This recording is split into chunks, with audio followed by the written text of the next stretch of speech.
আমার নাম সুলতানা। আমি মাঝে মাঝে ঘুমের মধ্যে উল্টাপাল্টা স্বপ্ন দেখি। ওই দিন রাতে খুব বৃষ্টি হচ্ছিল, কারেন্ট চলে যাবে মনে হচ্ছে। তাই আমি রাতে 9টার মধ্যে খাবার খেয়ে ঘুমাতে আমার রুমে চলে আসি। তারপর আমি ঘুমিয়েও পড়ি। ঘুমের মধ্যে স্বপ্ন দেখি একজন বুড়ি মহিলা আমাকে বলছে, তোর বিয়ে কোনো মানুষের সাথে হবে না। আমি কথাটা এত বেশি গুরুত্ব দিই না। হঠাৎ করে আমার ঘুম ভেঙে যায়। ফোন হাতে নিয়ে দেখি সকাল হয়ে গেছে। তারপর আমি নামাজ পড়ে মায়ের কাছে যাই। দেখি মাও ঘুমাচ্ছে, তাই আমি নিজের নাস্তা বানাতে শুরু করলাম, কারণ কলেজে যেতে হবে। একটু পরে দেখি মা ঘুম থেকে উঠছে। তারপর আমাকে বলতাছে, সুলতানা তুই আজকে কলেজে যাইস না। আমি বললাম কেন?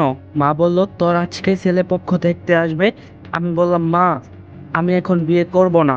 তখন মা বলল, তুই কি কোনো ছেলেকে পছন্দ করিস? আমি বললাম না। তারপর মা আবারও বলল, তো বিয়ে করতে সমস্যা কোথায়? তোর তো বিয়ের বয়স হয়েছে। আমি আর কথা বাড়াইলাম না, সোজা নাস্তা করে রুমে চলে আসি। তারপর আমি ফোন দেখা শুরু করলাম।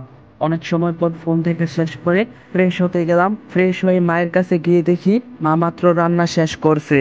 তারপর মা আমাকে একটা লাল শাড়ি হাতে দিয়ে বলল, যা এটা পরে রেডি হয়ে নে, ছেলে পক্ষ নাকি আজকেই তোকে বিয়ে করিয়ে নিয়ে চলে যাবে। তারপর আমি রেডি হয়ে নিলাম। রুমে বসে আছি, হঠাৎ দেখি সেই বুড়ি মহিলাটা আমার কাছে এসে বলল, সাবধান, তোর বিয়ে কিন্তু কোনো মানুষের সাথে হবে না।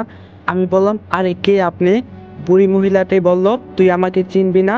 এটা বলে অদৃশ্য হয়ে গেল। আমি তো পুরাই অবাক। কিছুক্ষণ পর দেখি ছেলেপক্ষ চলে এসেছে।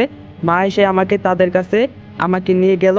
সাথে কাজীও ছিল, আমার আব্বু ছিল, আম্মু ছিল, ছেলের মা বাবাও ছিল। তাদের সামনে আমাদের বিয়ে হয়ে গেল।